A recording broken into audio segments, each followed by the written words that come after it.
programa ay rated SPG. Ito ay nangangailangan ng striktong patnubay at gabay ng magulang dahil sa mga sensitibong tema at eksena na hindi angkop sa mga bata. Bubulgar na ang pagpapanggap ni David at pakikipagsabuatan ni Olga dito dahil sa mga nalaman ni Ramon na mula mismo kay Mokang. Dahil alam na nga ni Mokang ang buong katotohanan tungkol sa napangasawa niyang si Ramon. Kaya dito ipapakilala na ni Ramon si David sa kanya. Wala nang dapat ilihim pa kay Mokang dahil alam na nito ang lahat. Hindi naman napaghandaan ni na Olga at David ang gagawing ito ni Ramon. Sa pagpasok ni Ramon sa kwarto kung saan niya kinulong si Mokang ay agad niyang isasama ito patungo sa kwarto ni David kung saan kasalukuyan itong nagpapahinga. Sa hindi inaasahan ay maririnig ni na Mokang at Ramon ang pag-uusap ni na David at Olga tungkol sa pagpatay umano kay Tanggol na siyang ikinagulat ni Ramon kung sinong Tanggol ang binabanggit ni Olga. Gayong naroroon naman at kasama ni Olga ang anak niya at kinikilala niyang Tanggol na siya ngang si David. Lalong mabubuko ang dalawa sa pagpasok ni Mokang. Laking gulat ni Mokang nang ipakilala ni Ramon si David bilang kanyang anak at Tanggol umano ang pangalan. Kaya wala nang nagawa si Olga at David at hindi nila napaghandaan ang ganoong sitwasyon. Sasalita si Mokang at tatawagin niyang David ang impostor na anak ni Ramon.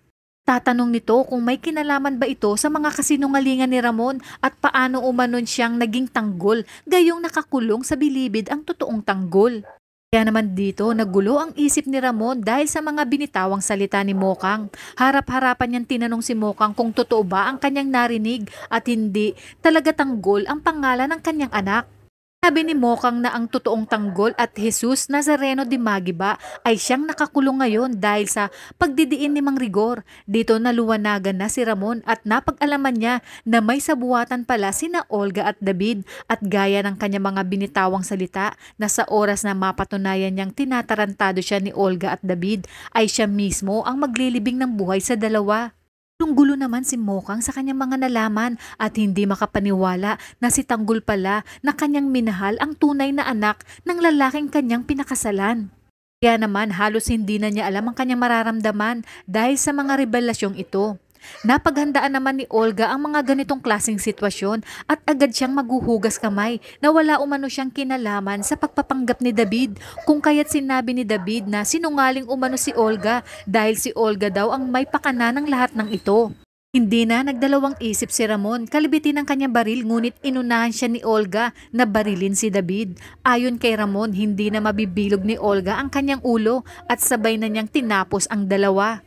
Ano kaya ang gagawin ni Rigor sa oras na malaman niyang napatay ni Ramon ang kanyang paboritong anak na si David? Dito na kaya magsisimula ang mas matinding gantihan sa mortal na magkaaway na sina Rigor at Ramon? Gagamitin kaya ni Rigor si Tanggol bilang kabayaran sa pagpatay ni Ramon kay David?